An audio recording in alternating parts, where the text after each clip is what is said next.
Boundaries really are an act of compassion for yourself and for other people. And that's what we really need to help doctors understand.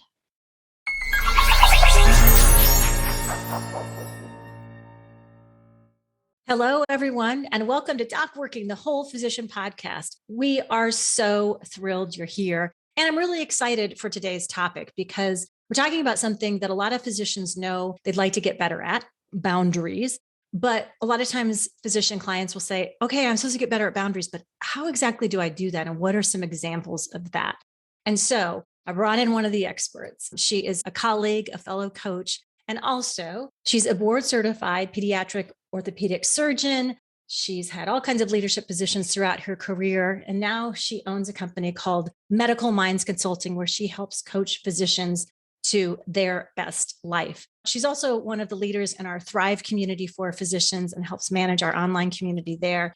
And so, Victoria, you and I talked about this in online conversations before, and I just think it's so helpful for our physician listeners to get some more details about how the heck they create better boundaries.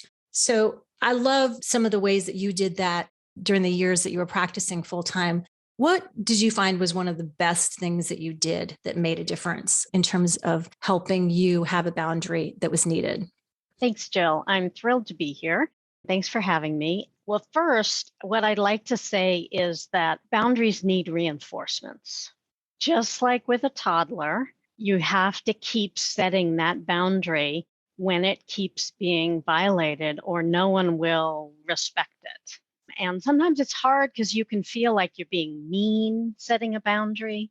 You can get feedback that you're difficult because you set a boundary. Like my staff used to think I was difficult, my partner was easy because they could shove anybody into his clinic and he would never complain. And I was very adamant about keeping to the boundaries that I'd set in clinic for the number of patients and the kind of appointments that they needed to have. So that's one way that I set and reinforced boundaries. Another way was when I was first in practice, when I had time off, whether it was the weekend off or vacations off, I would frequently get emails, I'd get pages, I'd get phone calls. And so, what I eventually learned to do was to set an out of office email so that people would be aware I wasn't available. And I would set an out of office announcement in the EMR with who is covering for me this weekend or this week while I'm away, so that it was very clear that I was not going to be available during those times. I love that. My husband is not a physician, but he is a very busy lawyer. And he, for the longest time, would not do out of office emails when he was there because he was like, well, I'll just get to the emails in the evening or when we're not doing our vacation-y things. And I think it was an administrative assistant that gave him the feedback that it was confusing when somebody needed something really important from him and they'd email him and wonder why they weren't hearing back, like his normal response time. And that it was just much more clarifying for him to have that out of office response because they knew, oh, we need to look for that answer from somebody else. And so that changed his pattern of behavior, helped him relax a lot more when he was not working. And I think it was really helpful for those in the workforce where he was as well. And I think that's something that's really important. Some people are hesitant to do boundaries because they feel like it's kind of aggressively dividing themselves, or they feel like it's kind of a battle thing. I'm protecting myself from somebody else's assault. And I always like to say boundaries don't have to be brick walls, right? Unless they need to be for safety and other reasons. But a lot of the time, boundaries can be more like, those white picket fences we see in Kentucky when you go look at the horses. And it's very clear what's your land and what is not your land. And it's clarified by a clear boundary. And so boundaries are not meant to divide as much as they are to clarify. And so I love both of those practices. I think those are really good ideas. I think that's a really great point. And I think a lot of times physicians feel like they're being not nice by putting up these boundaries, and that they really should be available at all times to everybody who needs them. And I understand that impulse, but the fact of the matter is when I set those boundaries in the EMR or in the email, my partners still knew how to get in touch with me. So if there really was some kind of question that was important and they couldn't answer, it wasn't that no one could reach me. It was that I made it a little more challenging so that only the really important stuff that needed to come to me would come to me. Another way that I did this was I had a separate phone that was my work phone. And yes, it cost a little bit more money, but it just allowed a little bit more of that separation where, my partners had my real phone number, but the clinic staff, the emergency department, the hospital offices, they had the work phone.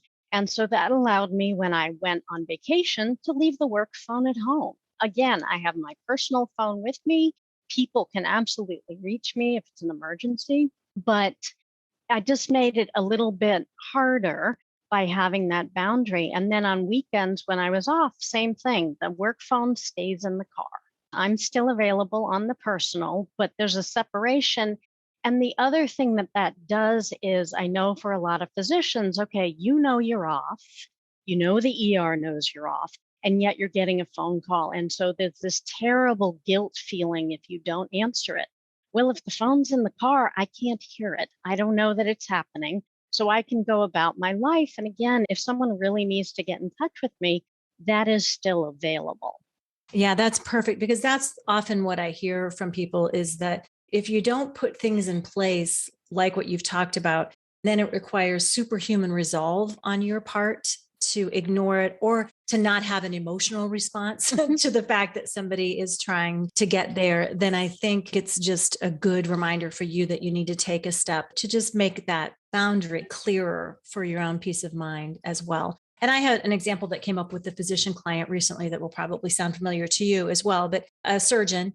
And he is also kind of a balance between clinical and research work. And during the time when he's working on research, his kind of ideal time to work is at night, like 11 to 2 a.m. was when a lot of the good stuff happened.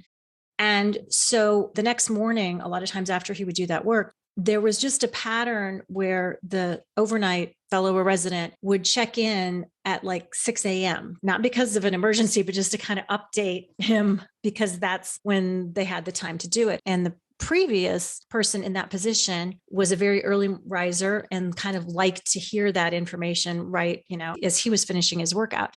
And so it was a little uncomfortable, right, to have the conversation to say, is there any chance you can call me at 7:30 or 8 a.m. instead of 6 a.m.? And everybody was like, yeah, no problem. It was just moving the boundary to a place that worked much better for the physical and emotional health of the surgeon to not have that sort of unnecessary sleep interruption. Of course, if there were more pertinent questions that needed to be asked, very much was used to having, his sleep disturbed.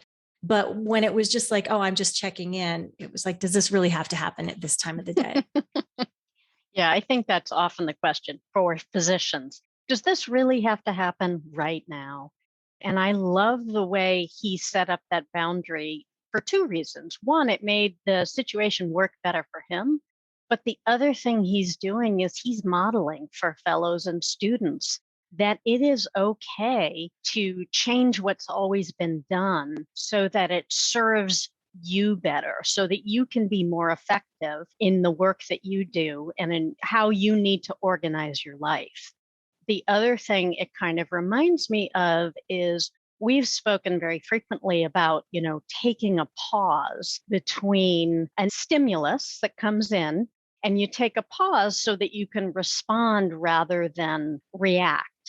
And I think boundaries help us do that. And another way that I set a boundary of sorts is I had this one colleague who, whenever he was on call, he would always call me. And usually he wasn't calling me for advice. He wanted me to, come save him from whatever it was he was dealing with.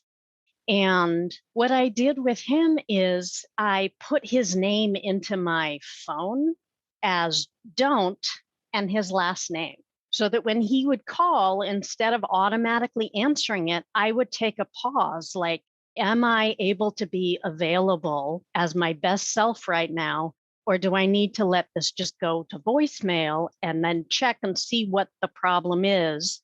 If it's like really critical, he definitely needs help. Okay, I'll jump in and take care of it. But if it's not really critical, it's one of those things he can take care of, but he's kind of being a little bit less than helpful about it, then it gives me that opportunity to again have a pause in there.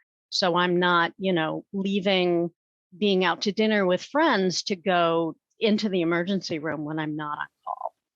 Yeah, that's excellent. Because that's part of the problem without having boundaries is then we become that exploding doormat, right? In this case, this person had a pattern of behavior where, it's going to make people a little irritated. But in other cases, we don't have good boundaries with one subset of people, then often those closest to us, like our good friends and colleagues and family members that it's safe to be our full emotional spectrum with, they'll just ask an innocent question or call us or text us. And then they get this kind of overreaction or triggered response because we're irritated that somebody else has not left us alone or is somehow crossing a boundary that we may have not articulated. So I think that's a really good example of why having a boundary and helping us to be in that space where we're self-actualized, where we're kind of, present in the moment and less likely to be reactive or dysregulated emotionally, we're likely to have a better experience with those communications and encounters that we have. Yeah, that's exactly right. In order to show up as our best selves, boundaries actually really help us. They're not an example where we're being mean or even particularly stern. And it's also not an example where you're trying to create problems with the other person. What you don't want is to be exhausted, frustrated, and resentful. And as you said, take it out on the people who are closest to you, or even taking it out on the people that you work with who are, in fact, causing the frustration. But it's because you haven't been clear about where your boundary is and what your needs are. Yeah, absolutely. Beautifully said. And I think that's really important. And I've been doing some research on resilience and some new emerging information and ideas and concepts and data around the idea of resilience. And it turns out people who have good boundaries tend to be more resilient. And the theory behind that is that if you are someone who doesn't tend to have good boundaries and tends to just wish that other people would do things differently than they do, and you just think if you try hard enough and are, an A+ enough student, that they'll see how great you are, and then suddenly they will anticipate your needs and decide that they should create some boundaries or not overwork you or ask you to do things. And so when that doesn't happen because it hasn't been communicated, it starts to make people feel like they've lost control, right? Like I have no agency in my life. I have no control, even though I'm doing really good work and I'm a great human being. They just keep overworking me. They just keep scheduling me. And at some point, resentment starts to build, and that is burdensome. And that contributes to burnout and to overwhelm.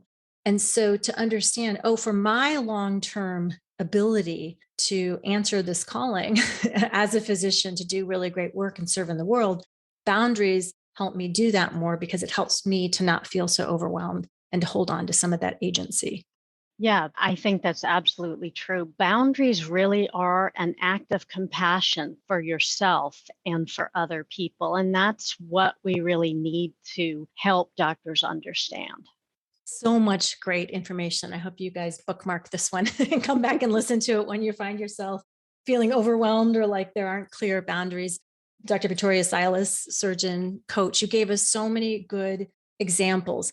Get an additional phone just for work if you find that that's a source where there's just way too much contamination of your time and people are encroaching upon things that you need to keep separate. Use those out of office emails and on EMR to make sure there's clarity about when you're available and, when you're not.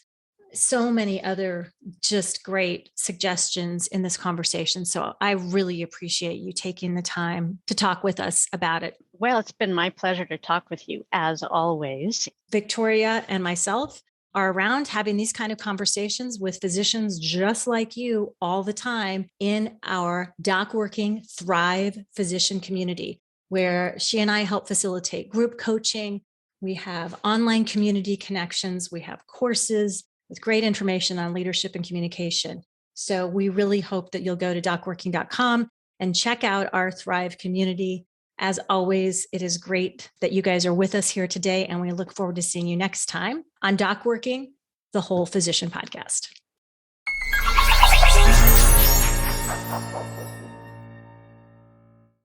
As a busy physician, you're managing a lot. A lot of people depend on you, your patients, your colleagues and staff, your family. To get up every day and do all of the things that you do is an accomplishment. But when is the last time you stopped and thought about, where am I going with this? What would I like to see for myself in 1 year, in 5 years, in 10 years? What if you had a group of experienced coaches and a community of physicians there to support you, to help you figure out what matters to you, not just at this point in your life, but going forward this year, next year, indefinitely? What if you had that support to help you find the way to integrate what matters to you in your career with what matters to you outside of work? I'm Amanda Taryn, producer of Doc Working, the Whole Physician podcast. Thank you for being here. Please check us out at docworking.com and please don't forget to like and subscribe. Thank you for listening.